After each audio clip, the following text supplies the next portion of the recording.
तो लिखा हुआ है कि जब हम कमल पुष्प से भगवान देवादिदेव महादेव का अर्चन करते हैं 1000 कमल पुष्प से भी ज्यादा, कब कब?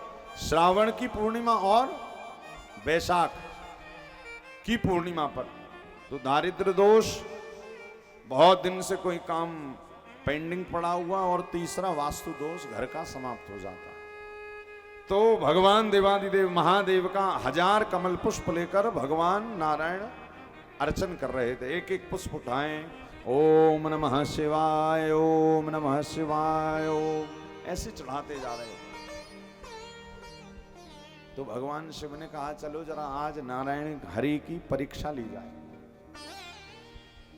याद रखिएगा, कोई भी पूजन पाठ करें, साधना करें तो जरा परीक्षा देनी पड़ती। उस समय घबराइएगा मत। जब आपके, देखिए लोगों का बड़ा कॉमन प्रश्न होता है कि महाराज जी हम पूजा पाठ करते हैं, जल चढ़ाते हैं, व्रत रखते हैं, समस्याएं हमें ही क्यों आती हैं? तो भैया इससे बढ़िया है कि फिर नहीं करते थे तब थे लोग ये भी बोल देते, कथा सुनते हैं तो ही क्यों होता है? तो उसका उत्तर है कि जब आप भजन कर रहे हैं, कथा सुन रहे हैं, भगवान पर जल चढ़ा रहे हैं, उसके बाद भी यदि जीवन में विषम परिस्थितियां आए तो इसका मतलब है उस समय पर अपने मन में ये धारणा मत लाइए कि हम कर रहे हैं और हमको ही समस्या क्यों हो रही। उस समय पर ये लाइए कि भगवान के द्वारा दिया गया ताप है, भगवान हमारी परीक्षा ले रहा है और हमारे पुराने पापों को ये दुख दिलाकर कटवा रहा है। ये लिखा हुआ है स्पष्ट। श्रीमद् भागवत में भी, श्रीमद् भागवत गीता में भी भगवान कृष्ण ने अर्जुन से स्पष्ट कहा है, अर्जुन जब भक्त मेरी शरण में आता है तो उसको जरा दुख में देता हूं। क्यों देते हो प्रभु? अर्जुन ने कहा क्यों देते हो? बोले जब मैं उसको दुख दे रहा होता हूं तो उसका जो पुराना पाप है ना वो कट रहा होता है। तो जब भी जीवन में समस्या आए, कष्ट आए, ये मत सोचना आए मैं तो मर गया भोले बाबा, मेरे पे कष्ट आ गया, रोना मत। उस समय पर अपने जीवन में एक बात आत्मसात कर लेना कि देवादिदेव महादेव मेरी परीक्षा ले रहा है, मेरे पापों को काट रहा है। समझ जाना ये पाप कटने के बाद में अगली सुबह जो आएगी वो आपके लिए बहुत हितकर होने वाली है, बहुत आनंद देने वाली है। भाई सीधी सी बात, आप स्वयं विचार करिए ना, जो उनका पूजन कर रहा है उसको ही कष्ट क्यों आ रहा है? मतलब कोई ना कोई बात तो होगी। जब हमारा पिछला कटता जाता है, कटते कटते कटते, तो अर्जुन ने कहा भगवान कृष्ण से, प्रभु जब समस्या आती है तो फिर आप उस समय पर कहां होते हो? तो भगवान कृष्ण ने कहा जब मेरे भक्त पर समस्या आती है तो उस समय पर मैं भक्त के साथ साथ वो समस्या को खुद भी झेल रहा होता हूं। कैसे? बोले जब भक्त के ऊपर सुख आता है तो वो जरा मुझसे दूर हो ही जाता। दुनिया का स्वभाव है भाई, जब नहीं था तो खूब जाते थे मंदिर, हर हर महादेव, हर हर महादेव, खूब शिव पुराण की कथा सुनते थे। और जब आ गया तो बोले महाराज अब घर छोड़ नहीं सकते क्योंकि घर में इतना माल आ गया। भाई जिन भोले बाबा ने कृपा करके दिया है और तुम उन्हीं की कथा में नहीं जाओगे तो क्या मतलब? शंकर जी कहेंगे यदि माल ज्यादा दे दूंगा जाएगा नहीं तो जरा उसको हरण करवा देते, फिर जाने लगते हो हर हर महादेव। ये दुनिया की रीत है, सुख आता है तो जरा।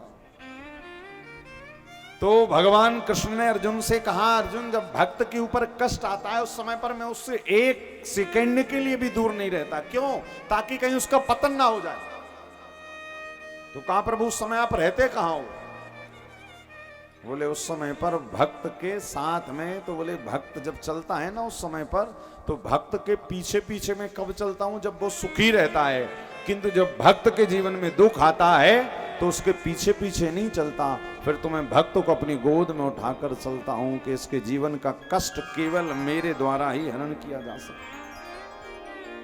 तो कष्ट में याद रखिएगा भगवान ज्यादा पास आ जाते हैं। कुंती ने भगवान से कहा था प्रभु अब तो हम लोग राजा बन गए हैं, जीत गए हैं। तो भगवान ने कहा ठीक है आप राजा बन गए तो अब मैं चला। तो कुंती ने कहा प्रभु जब जीवन में कष्ट था तो आप थे और अब जीवन में जब आनंद आया तो आप क्यों जा रहे हैं? तो कन्हैया ने कहा कुंती बुआ से कि बोले बुआ जी मैं भक्त के पास ही तब जाता हूं जब उसके जीवन में कष्ट होता है। फिर कुंती ने कहा प्रभु ऐसा सुख लेकर मैं क्या करूंगी कि आप मेरे से जुदा हो जाओ। हे नाथ आप तो मेरे को फिर से वही कष्ट दे दो। क्यों? यदि कष्ट में कृष्ण की याद आती है तो ऐसा कष्ट भी बहुत बढ़िया। विवाह सुख पर पत्थर पड़े जो नाम हृदय से जा, बलिहारी वा दुख की जो पल पल नाम जपा, बलिहारी वा दुख की जो पल पल नाम जपा। अच्छा देखो, जीवन में जरा थोड़े बहुत कष्ट रहते हैं तभी तो मंदिर की याद आती है। शंकर जी को भी पता है कलयुग का व्यक्ति है, बिना फायदे की कभी मंदिर ना आए, तो इसी कारण जरा बीच बीच में ना वो दे देते हैं ऐसी कुछ समस्याएं। और भैया देखो, जब तक कष्ट समस्या नहीं रहेंगे तो भगवान के पास जाओगे क्यों भाई? जब तक कुछ जीवन में मांग नहीं रहेगी, डिमांड नहीं रहेगी तो क्यों जाओगे? और आपने देखा ना, कोई ना कोई डिमांड जीवन भर बनी रहती है। आप व्यक्ति बूढ़ा भी हो जाएगा ना तो वो भगवान से कहेगा भगवान उठा लो, ये भी तो एक डिमांड है। जवानी में रहेगा तो बोले पैसा पदार्थ हर प्रकार का सुख मिल जाए, और जब सब हो जाएगा तो कहेगा उठा लो। भगवान कहेंगे मरते दम तक भी मांगना नहीं छोड़ रहा। तो कुछ ना कुछ डिमांड तो जीवन में रहती भी और रहनी भी चाहिए। तो याद रखिएगा, जीवन में जब आप भगवान का पूजन करो, जप तप करो, पाठ करो, जब समस्या आए तो समझ जाना हम तो ठाकुर जी की गोद में ही चल रहे हैं। चलो वहीं रख दो जल्दी से बस।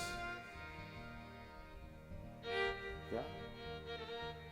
तो भगवान नारायण जो कमल पुष्प से भगवान शिव का अर्चन कर रहे थे, और एक एक पुष्प उठाकर ओम नमः शिवाय ओम नमः शिवाय छोड़ते जा रहे। और तो भगवान शिव आए, भगवान शंकर ने क्या किया, एक पुष्प चोरी कर लिया। अब 1008 पुष्प हैं और एक पुष्प चोरी कर लिया शंकर जी ने। अब ये चढ़ाते जा रहे हैं, इनकी गिनती लगी थी कि 1008 पुष्प है। अब 1008 पुष्प में 1007 ही मिले, एक मिला नहीं। तो ढूंढने लगे नारायण भगवान कहाँ है कहाँ है। यहां वहां खोजा, बहुत खोजा, मिले ही नहीं, क्योंकि भोले बाबा ने चोरी कर लिया। भोले बाबा ने कहा जरा देखा जाए क्या करते हैं अब एक पुष्प के लिए।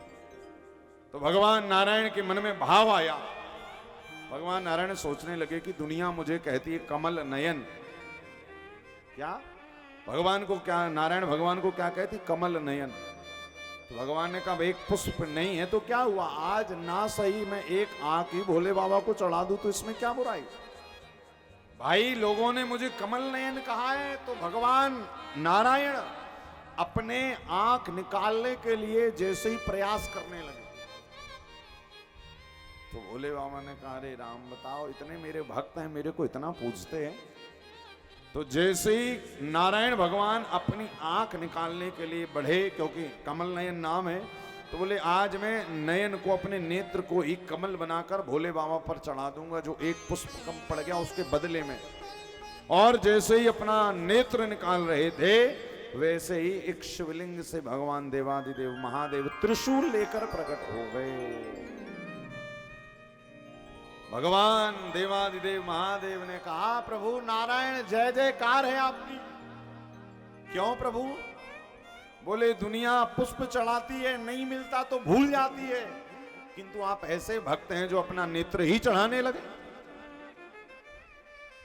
तो कहा प्रभु, भगवान देवादिदेव महादेव ने कहा भगवान नारायण से, कहा प्रभु आज मैं गदगद हो गया। देखिए भगवान शिव को कुछ भी दिया जा सकता है, कुछ भी। हमने कल आपको कथा सुनाई थी ना, भैली ने भस्म चढ़ाकर भगवान शिव को प्राप्त कर लिया। आज भगवान नारायण ने कमल पुष्प के बदले जब आंख निकालकर चढ़ाना चाही तो भगवान प्रकट हो गए। देखिए एक बहुत अच्छी बात मैं आपको बताऊं कि यदि आपके पास में कोई भी पदार्थ नहीं और शिव जी का पूजन करना है, और आपको बिल्वपत्र नहीं मिल पा रही है, पुष्प नहीं मिल पा रहे हैं, दुग्ध घी शक्कर शहद कुछ भी नहीं मिल पा रहा है, तो शिव पुराण में लिखा है कि केवल और केवल मानसिक पूजन भी शिव का कर लो तो भगवान प्रसन्न हो जाते हैं। इतने भोले हैं नाथ हमारे।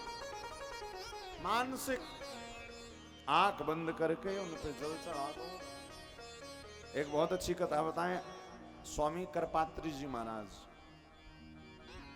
जो इस धरती के महानतम संत हुए, जिन्होंने गौ सेवा पर अपने आप के प्राणों को न्यौछावर कर दिया, उन्हीं स्वामी श्री करपात्री जी महाराज के शिष्य थे हमारे श्री दीनदयाल महाराज श्री जो ललिताश्रम वाले हैं, उन्हीं के शिष्य थे। उन्हीं के द्वारा विद्याएं अर्जित की, फिर उसके द्वारा परंपरा में वो चलती जा रही है। तो पूज्य प्रातः स्मरणीय